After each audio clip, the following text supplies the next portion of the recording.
Hello, hello. I'm happy to see you. I hope you're doing okay. I'm going to talk about this concept of resilience. It's called both. I think the proper word is actually resilience, but people are using the word resiliency a lot. So, what is resilience? And how do we get it? So resilience is something that we build. And resilience, in my mind, kind of can be in opposition to excellence. Resilience is our ability to have capacity when we need it, to get into a post-traumatic growth cycle, as opposed to kind of staying in a post-traumatic stress cycle.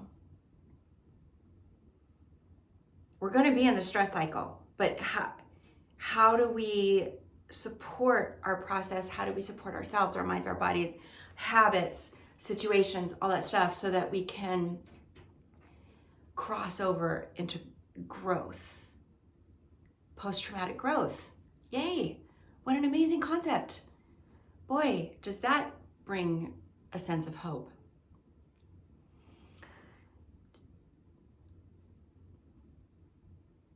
And when I say that building resilience, in my mind, can kind of be in opposition to building excellence, here's a little more detail. With excellence, we can afford to be focused, singularly focused on something, and only this thing. And so in the workshops, I give an example at the very beginning of this person who was excellent at work and excellent at soccer. So those two things. And in some ways, they really supported each other, but it was still very much out of balance, especially the way this person was doing it. And then terrible neck breaking, awful soccer injury. It's a whole thing. There's a whole story that I tell in the resiliency workshops. But I've just been thinking about it. So in this person's life, excellence was actually achieved on an ongoing basis. Resilience was not. Resilience necessitates a wider net. We talk about it in terms of that spider graph and also the bicycle that has the flat tire. There are a few different ways you can think about it. It necessitates not being so singularly focused, which can be super frustrating. I know. Believe me, I know. It can be frustrating because when we're really interested in something, when we're really in the flow of something, the last thing we want to do is have to stop and do something that's going to build our resilience. I'll give a couple more examples. So I used to be in the music world. I have written a lot of songs. I've made a couple of albums. You can still find those songs if you want. They're on Spotify now. I make hardly anything on Spotify. I used to make a lot on selling my CDs and iTunes downloads. But you can still find me on Spotify. Cammie Nixon was my name back then. But I was in that world and I saw it firsthand where people could be excellent. And we've all heard stories. You can be excellent at music and even excellent at promoting your music and excellent at the cracking that music game and not be resilient, right? And I saw this firsthand, and it's really hard and sad. So how do we build resilience? We bring in practices and do them. So just like building excellence takes repetition, deliberate action, it can really kind of multiply itself over time. Same idea with resilience. We do specific things repeatedly over time, and our resilience builds more and more and more. There are many components to resilience, but in general, that's what we're doing. And then with excellence, we are focusing on this goal of perfection. So you don't have to be a perfectionist. I don't recommend that. But, and if you are, that's fine too, So, but you're kind of, you want to be really good at what you're doing. And you focus hard on learning and trying and optimizing and really getting excellent at something. That's awesome. With resilience,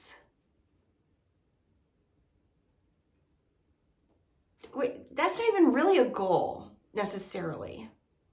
It's more like a checkbox. And then over time, like we try to optimize because we don't want to waste effort.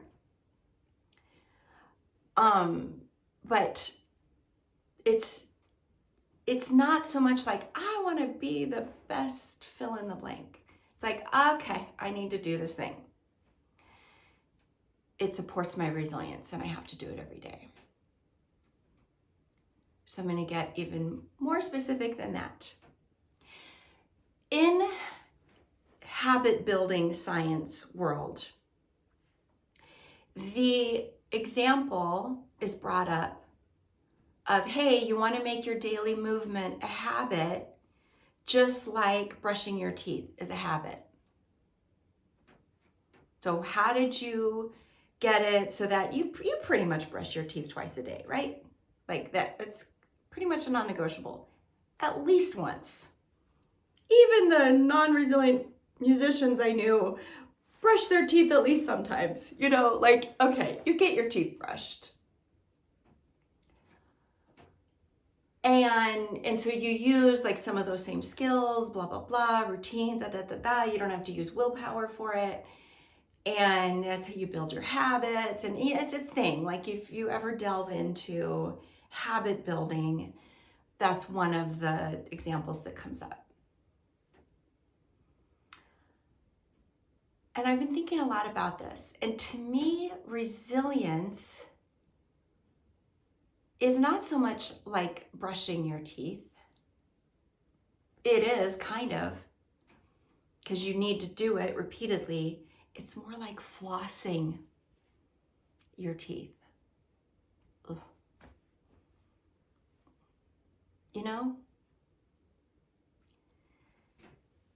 It's one of those things that can feel very optional until it absolutely is not. It's not optional, but it can feel optional until it's obvious that, oops, this was not optional. I have gum disease, I have to have a root canal, they're pulling two of my teeth, name it.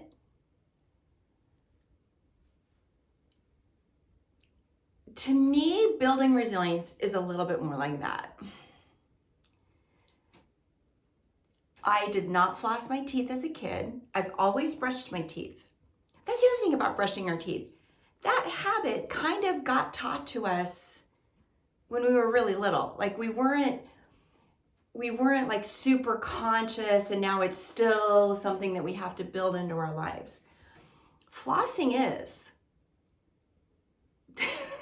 at least for me, flossing is something that I have to make myself do pretty much every night. I don't find it pleasurable. Sometimes it can feel kind of good, you know, like if there was some popcorn or a blackberry seed and I'm like, oh, I didn't realize that was in there.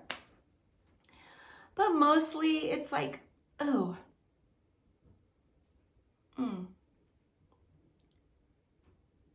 don't like this.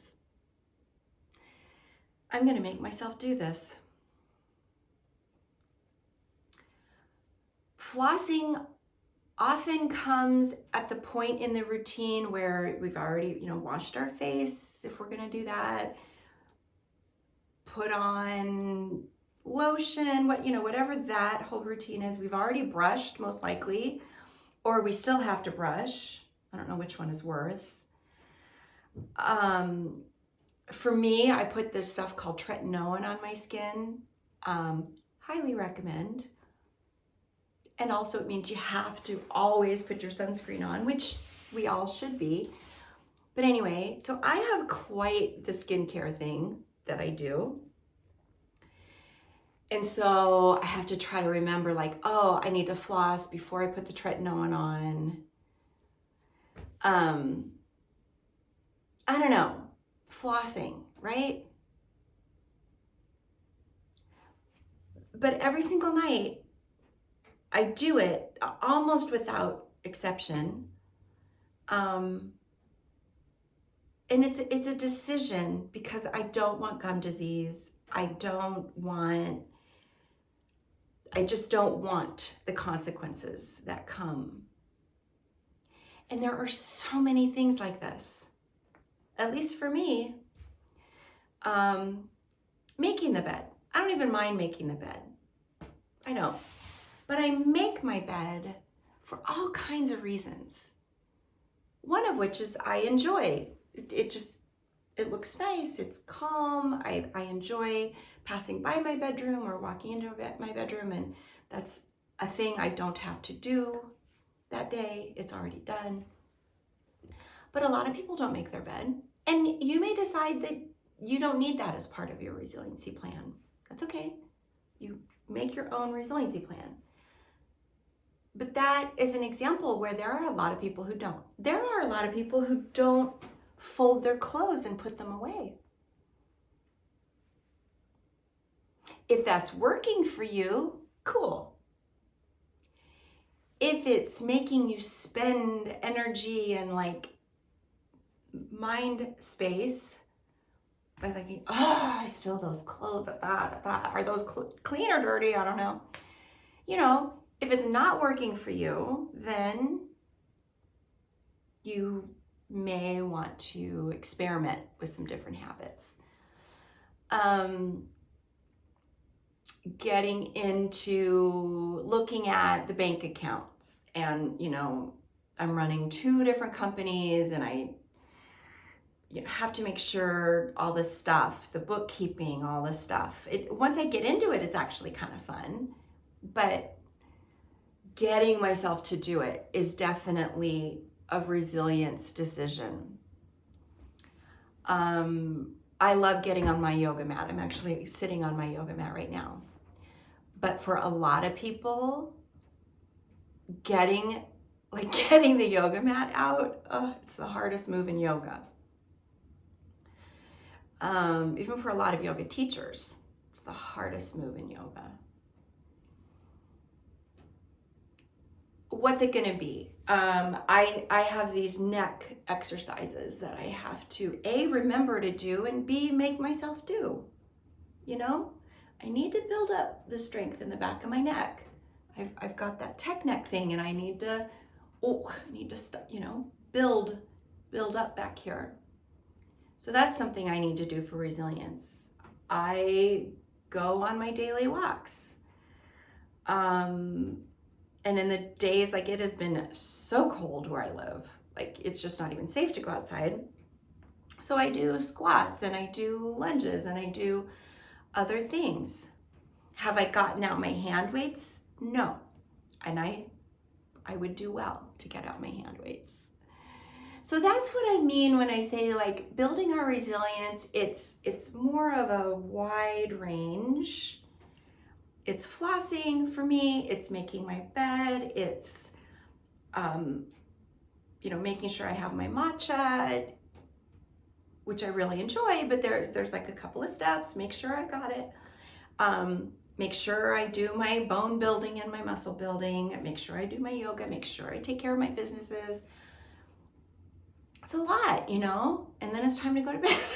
It's like the day flies by, and it's great. So there's like a range of things to do. It's not only single pointed. Now, how some people, and this can totally work, how some people solve this is they hire a housekeeper. And I've had a housekeeper at different times in my life. I actually really like that. And it does build resilience for me. It builds in capacity. I think a housekeeper will make your bed. I don't know. But like you can hire people to do a lot of these things and free up more of your space, but you can't hire someone to go on your walk. You can hire a personal trainer. It's a great idea, but you still have to do the thing. People hire me as their health and well-being coach. That's hard work. It's fantastic and it totally works and it kind of is amazing to me even still. But my clients are working hard, especially like in their thought process. So it's not just some dumb concept. It's based in science. There are specific things we can do, specific ways of breathing, specific ways of moving, specific habits to build in, specific things to look at. There's a lot that goes into a resiliency plan to consider. And it's, in my view, and what I've seen with my clients, it's more like flossing than brushing. But the payoffs are huge, especially over time. Especially over time. When you're in your 20s, it's not as much of a big deal. Not as much. When you're in your 50s, these things that you're doing or not doing add up. I'll just give one more example because I mentioned my matcha tea. How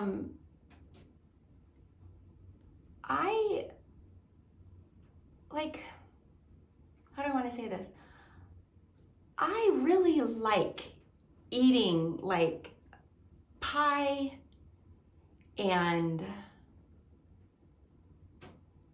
I don't know, what are the foods? Just, there are no bad foods, but like I enjoy eating.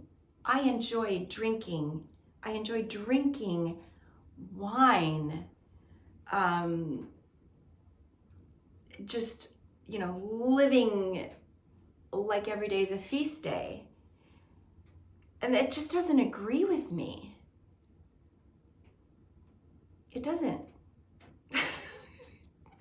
Period. So I can either ignore that fact or I can, and this is what I do, I make my choices. I have things, automatic, but I find a way of having fruit that to me is like having pie. And then I just don't have like a chocolate cream pie like I used to have. That doesn't even really appeal to me anymore like it used to. But it's another example. It's not about depriving. it's about what can my body use to like actually build my tissues and keep myself healthy and not become an alcoholic. And what do I specifically need to do and not do so that I have the wherewithal to enjoy my life and not have terrible consequences that I've seen. Again, it's not like a judgy thing. I'm trying to share sort of the interior landscape of how do we navigate these things. Even when I was playing a lot of music, I was in clubs and whatnot, but I realized like, oh my gosh, I'm on stage in really high heels, walking around a bunch of instruments. I have to keep my wits about me, but I also had to drive myself home. I also had a child at home that I, wanted very much to be there for. And, it just, it was different for me because I just had this resilience goal more than like woo, live it up. I love that stuff. I love dancing. I love all of that. But just we find a way of doing it that works. I used to be a clubber before I was even a professional musician. I was a clubber. I would go out dancing in nightclubs all the time, and I didn't drink. It's like, I gotta get myself home safely. I'm actually here to dance. No. Plus, I'm like dancing really hard. I need to just stay hydrated. So, yeah, I don't know. I'm just wanting to give you some concrete examples. It doesn't have to be like super extreme. It doesn't have to be always either or, never have that. But we need to build our own routines and processes and check in with ourselves honestly over time to dial in our resilience. And it can be our personal resilience, it can be our family resilience, it can be a couple's resilience. Yeah. And it's something that we choose. It can be very automatic, and also some of the things we have to just choose them. Like, okay, yes, I will. Because I want what this brings me.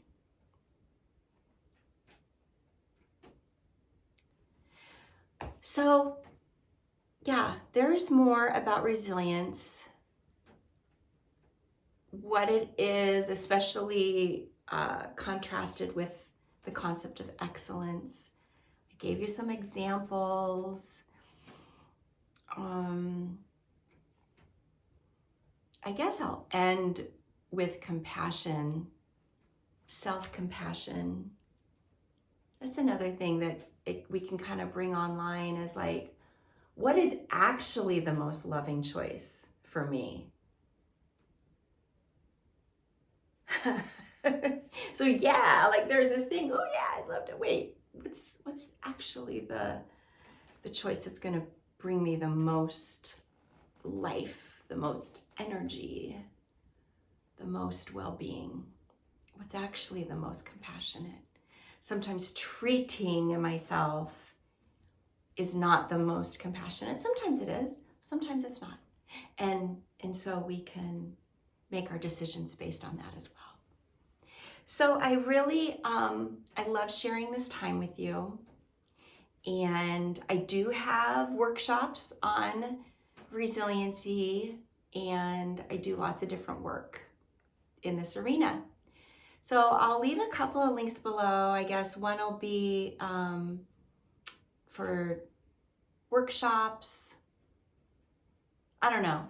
I'll leave some links below in case you would like to learn more about this work. Thank you so much, and I hope you really enjoy the rest of your day.